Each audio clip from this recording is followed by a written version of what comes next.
Okay. So last session में हमने यहाँ पर लेयर्स को क्रिएट किया था और ऑब्जेक्ट्स को प्लेस किया। अभी इस सेशन में हम लेयर्स के बारे में आगे जानेंगे। तो यहाँ पर अगर देखा जाए तो हमारे पास ये लेयर्स का प्लान हमने क्रिएट किया था।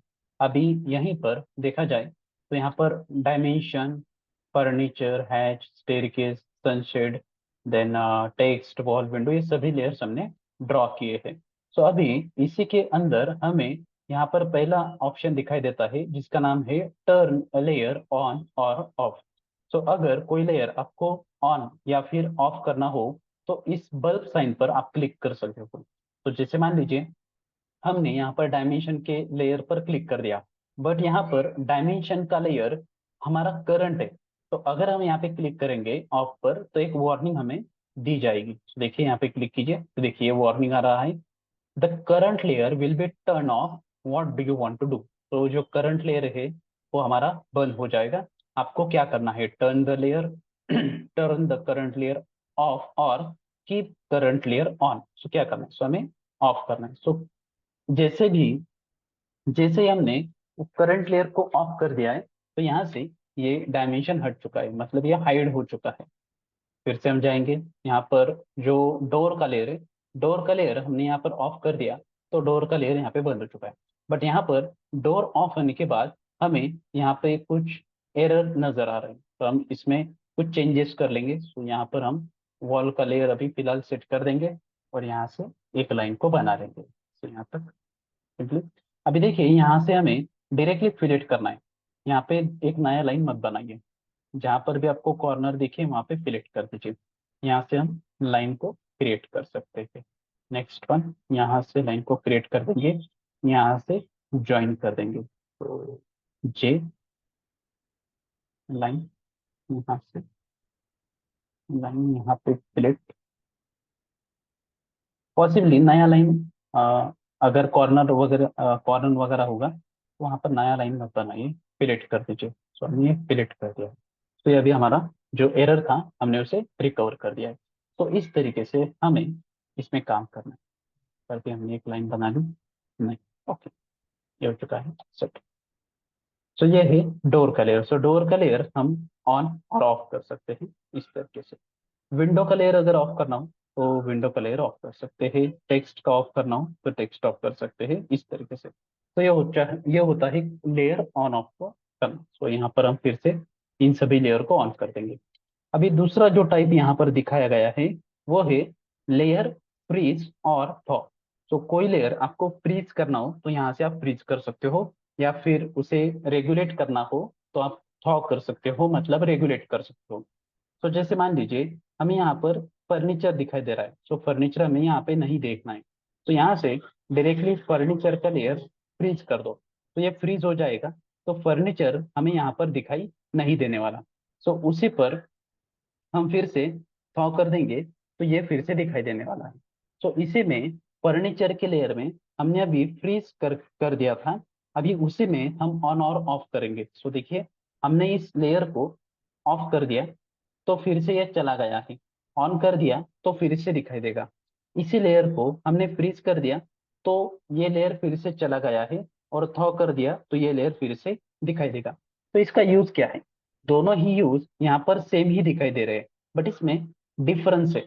डिफरेंस क्या है वो हम अभी जानेंगे। तो डिफरेंस चेक करने के लिए हम इस डाइनिंग टेबल को दूसरी जगह पर रख देंगे। तो यहाँ पर हमने इस टेबल को रख दिया है। अभी इसी में हम जूम का ऑप्शन चेक करेंगे।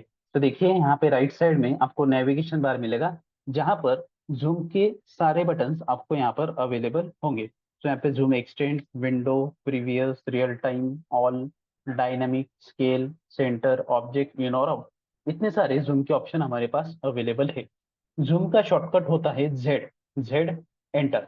तो जेड एंटर करने के बाद आपको यहाँ पर ऑल का ऑप्शन मिलेगा, तो सिंपली हम ऑल कर देंगे तो ये पूरा, ये फर्स्ट ऑब्जेक्ट, ये पूरा प्लान और यहाँ पे ओरिजिन, ये जूम हो रहा है। जेड एंटर हम करेंगे सेंटर। तो अगर मैं यहाँ पर क्लिक कर दूं और एंटर बटन प्रेस कर दूं तो वो पॉइंट सेंटर पे आके रुक जाएगा। जेड एंटर यहाँ पर आपको डायनेमिक मिलेगा, specify corner of window enter scale factor. So मान लीजिए आपको यहाँ पे कॉर्नर ऑफ विंडो स्पेसिफाई करना है, एंटर, तो ये जूम हो जाएगा। नेक्स्ट वन, एक्सटेंड कर दिया, तो जितना आपका यहाँ पर ड्राइंग दिखाई दे रहा है उतना पूरा ड्राइंग जूम हो जाएगा, origin irrespective of origin, origin पर वो ध्यान नहीं देने वाला। प्रीवियस कर दिया तो जो पहला जूम था वो यहाँ पर हमें शो किया जाएगा। स्केल कर दिया तो जैसे मान लीजिए हमने यहाँ पे क्लिक कर दिया और सेकंड पॉइंट में यहाँ पर दे रहा हूँ, तो ये हो चुका है उसका स्केल फैक्टर, तो उतने स्केल फैक्टर में वो जूम हो जाएगा। जेड एंटर विंडो, सो विंडो का मतलब है अगर हमने इतनी ही विंडो यहाँ पर ड्रॉ कर दी तो उतना ही ऑब्जेक्ट जूम हो जाएगा। जूम में ऑब्जेक्ट है, अगर कोई ऑब्जेक्ट आपने सिलेक्ट कर दिया, एंटर बटन प्रेस कर दिया, तो उतना ही ऑब्जेक्ट हमें जूम हुआ नजर आ जाएगा। सो ये होता है जूम का यूज। सो जूम में हमें क्या देखना है, देखिए, तो हम बेसिकली इसमें डिफरेंस समझ लेंगे। पहला है ऑन ऑफ और फ्रीज, तो हमें क्या डिफरेंस होता है। सो जेड एंटर और यहाँ पर हमें एक्सटेंड बटन नजर आ रहा है, शॉर्टकट है उसका ई एंटर। सो जूम एक्सटेंड, जब भी हम जूम एक्सटेंड करेंगे तब जितने भी ड्राइंग हमारे पास स्क्रीन पर अवेलेबल होंगे उतने सभी ड्राइंग यहाँ पर जूम हो जाएंगे। जैसे यहाँ पर भी ये ड्राइंग जूम हो रहा है और यहाँ पर भी ये ड्राइंग जूम हो रहा है। सो टोटल हमारे पास दो ड्राइंग्स यहाँ पर जूम हो रहे हैं। अभी हम यहाँ पर जो फर्नीचर का लेयर है उसे हम फ्रीज कर देंगे, तो हमने फ्रीज कर दिया है। फ्रीज होने के बाद यहाँ पर वो जो फर्नीचर का लेयर था वो हमें दिखाई नहीं दे रहा है, तो हम यहाँ पे जूम कर देंगे, जेड एंटर ई एंटर, तो यहाँ पर एक ही प्रोजेक्ट जूम हो रहा है या एक ही ड्राइंग यहाँ पर जूम हो रहा है, तो यहाँ पर हम इसे चेक कर सकते हैं। तो क्या हो रहा है, ऑटो कैड इस ड्राइंग को जूम में कंसिडर नहीं कर रहा है। ओके, यहाँ पर देखिए जेड एंटर और ई एंटर, सो एक ही ड्राइंग यहाँ पर जूम हो रहा है। मान लीजिए आपने इस फर्नीचर लेयर को फिर से थॉ कर दिया है, तो फिर से ये दिखाई दे रहा है, जेड एंटर ई एंटर, तो देखिए अभी वो यहाँ पर जूम हो रहा है क्योंकि वहां पर वो अवेलेबल है। तो जूम में जब भी हम फ्रीज करते हैं तो फ्रीज में क्या होता है, वो ऑब्जेक्ट दिखाई नहीं देता है और वो ऑब्जेक्ट ऑटो कैड उसे कंसिडर में नहीं करता है जब हम जूम करते हैं या जब भी कोई काम करते हैं। तो मतलब इसका क्या है कि ऑटो कैड के मेमोरी में से वो ऑब्जेक्ट रिमूव हो जाता है, ऑटो कैड के मेमोरी में से वो ऑब्जेक्ट निकाल दिया जाता है। सो सही कहते हैं हम फ्रीज। सो फ्रीज में क्या होता है, जब भी कोई ऑब्जेक्ट आप फ्रीज करोगे तो वो ऑब्जेक्ट ऑटोकैड के मेमोरी में से निकल जाएगा और जब भी आप थॉ करोगे तो वो फिर से आ जाएगा। तो ये होता है फ्रीज और थॉ।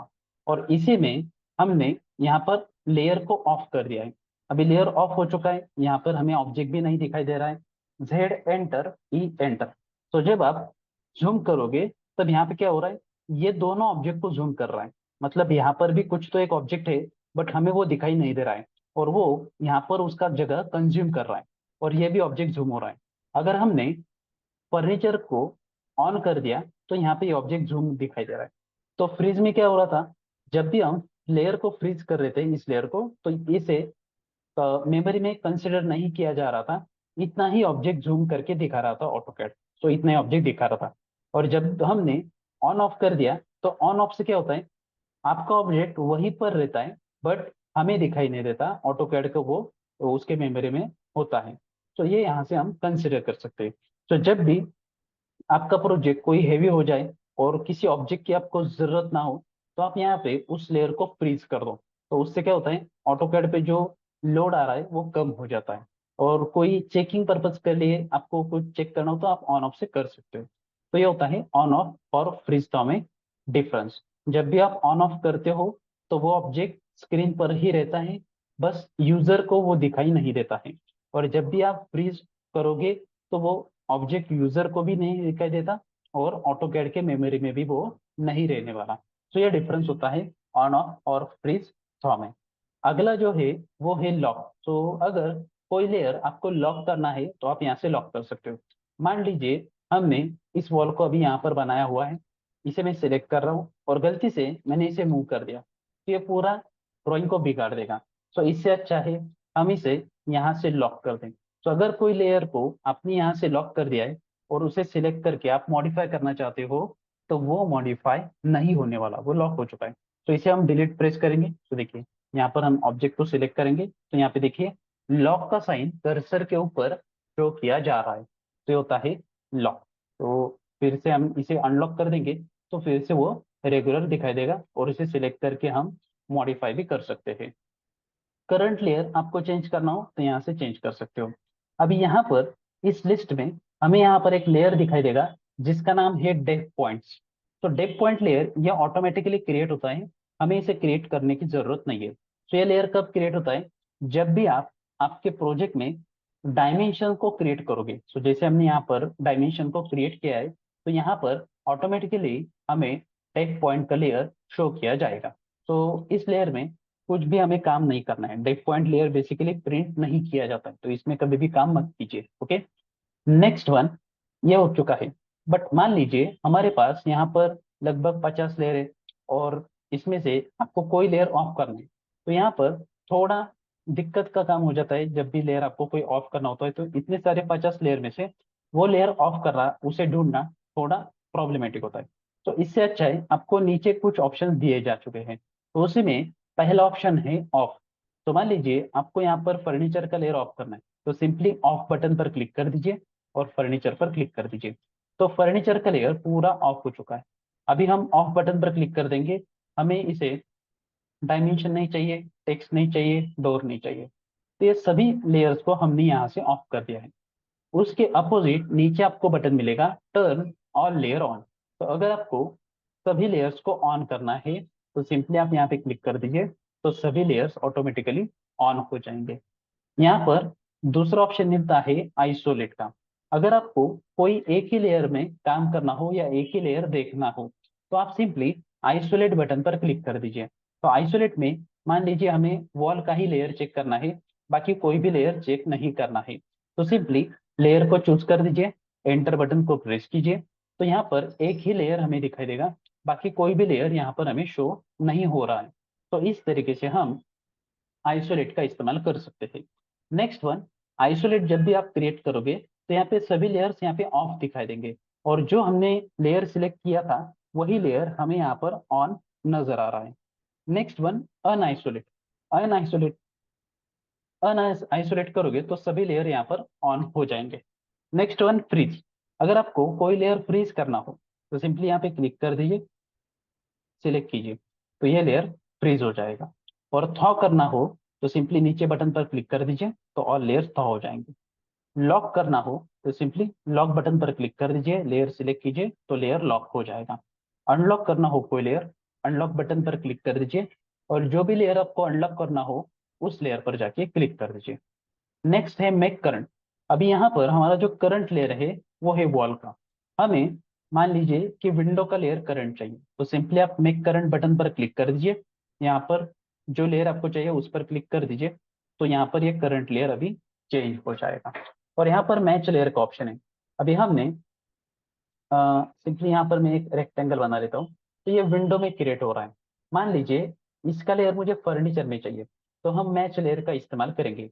सो मैच लेयर पर क्लिक कर दीजिए, जिस ऑब्जेक्ट का लेयर हमें चेंज करना है उस ऑब्जेक्ट को सिलेक्ट कीजिए, एंटर बटन प्रेस कीजिए और बाद में जिस लेयर जो लेयर हमें उस ऑब्जेक्ट पे चाहिए उस लेयर पर क्लिक कर दीजिए। सिंपली मुझे फर्नीचर का लेयर चाहिए, मैं यहाँ पर क्लिक कर देता हूँ, तो इस ऑब्जेक्ट का लेयर चेंज हो चुका है। बट ये थोड़ा डिफिकल्ट है, इससे अच्छा हम मैच प्रॉपर्टी का इस्तेमाल कर देंगे। मैच प्रॉपर्टी ले लीजिए, मान लीजिए मुझे इसे डोर का लेयर क्रिएट करना है, सो डोर का लेयर अप्लाई करना है, सो डोर पर सिलेक्ट कीजिए और इस ऑब्जेक्ट पर क्लिक कर दीजिए, तो इजीली आप मैच प्रॉपर्टीज से भी इसे चेंज कर सकते हो। तो ये हो चुका है लेयर। तो मान लीजिए आपने यहाँ पर इस प्रोजेक्ट में समथिंग इतने सारे लेयर्स यहाँ पे बना के रखे हैं और अगर आपको यहाँ पर नया प्रोजेक्ट स्टार्ट करना है तो हम यहाँ पे नया फाइल ले लेंगे और यहाँ पर लेयर्स में आएंगे, बट यहाँ पर हमारे पास लेयर अवेलेबल नहीं है। सो हमें यहाँ पर फिर से लेयर्स को क्रिएट करना होगा। इससे अच्छा है कि आप इन लेयर्स की एक फाइल क्रिएट करके एक्सपोर्ट कर दो। सो आगे हम यहाँ पे लेयर्स की फाइल एक्सपोर्ट कैसे करना है वो सीखेंगे। तो यहाँ पे लेयर प्रॉपर्टीज बटन पर क्लिक कर दीजिए, यहाँ पर हमें एक ऑप्शन मिलता है जिसका नाम है लेयर स्टेट मैनेजर। तो लेयर स्टेट मैनेजर बटन पर क्लिक कर दीजिए, यहाँ पर हमें एक नया फाइल लेना है, सो न्यू बटन पर क्लिक कर दीजिए। यहाँ पर आपको फाइल को जो भी नाम चाहिए वो दे सकते हो, जैसे हमने नाम दिया है लेयर्स फाइल समथिंग, और यहाँ पर हम ओके बटन पर क्लिक कर देंगे। तो ये लेयर्स फाइल का एक नया फाइल क्रिएट हो चुका है। यहाँ पर हमें अगर कुछ लेयर्स को ऑन करना हो या ऑफ करना हो तो एडिट पर जा सकते हो, तो एडिट पर जाइए। कोई लेयर ऐड करना हो तो यहाँ से ऐड कर सकते हो, डिलीट करना हो डिलीट कर सकते हो, ऑन कर सकते हो, फ्रीज लॉक जो भी चाहिए यहाँ से हम चेंज कर सकते हैं। तो इसे हम सिंपली क्लोज कर देंगे और सेव कर देंगे, और यहाँ से इस फाइल को एक्सपोर्ट बटन पर क्लिक करके एक्सपोर्ट कर देंगे। सो एक्सपोर्ट बटन पर क्लिक कर दीजिए, हम डेस्कटॉप पर इसे सेव कर देंगे। यहाँ पर इस फाइल का नाम है लेयर फाइल, और इसका फाइल टाइप है लेयर स्टेट्स। तो यहाँ पर हमने इसे सेव कर दिया है और क्लोज कर दिया है, इसे भी हम क्लोज कर देंगे। फिर से हम इसे एक बार चेक कर लेंगे मिनिमाइज करके। तो देखिए लेयर फाइल यहाँ पे इसे हमने सेव कर दिया है, इसका फाइल एक्सटेंशन है .las, इस तरीके से। तो हम अभी नए प्रोजेक्ट में आ जाएंगे, यहाँ पर हमें लेयर प्रॉपर्टीज पे आना है, यहाँ पे फिर से लेयर स्टेट्स मैनेजर पर क्लिक करना है, और यहाँ पर हम इंपोर्ट बटन पर क्लिक कर देंगे। सो इंपोर्ट बटन पर क्लिक कर दीजिए, बट यहाँ पर वो फाइल हमें शो नहीं किया जा रहा है। सो सिंपली आप यहाँ पर फाइल टाइप जो है वो एलियस लेयर स्टेट फाइल को चूज कर दीजिए, तो यहाँ पे वो फाइल हमें शो की जाएगी। सिलेक्ट कीजिए, ओपन कीजिए और रिस्टोर ओके कर दीजिए, रिस्टोर स्टेट, और यहाँ पर इसे क्लोज कर दीजिए। तो ये सारी लेयर्स की फाइल हमने यहाँ पर इंपोर्ट कर दिया, तो लेयर यहाँ पर आ चुकी है। सो यहाँ पर फिर से लेयर्स क्रिएट करने की हमें जरूरत नहीं होगी। सो इस तरीके से आप लेयर्स को इंपोर्ट कर सकते हो, या फिर कोई आपका कलीग होगा तो उसे भी आप इसे शेयर कर सकते हो। से होता है लेयर्स। तो लेयर्स में इस तरीके से काम किया जाता है।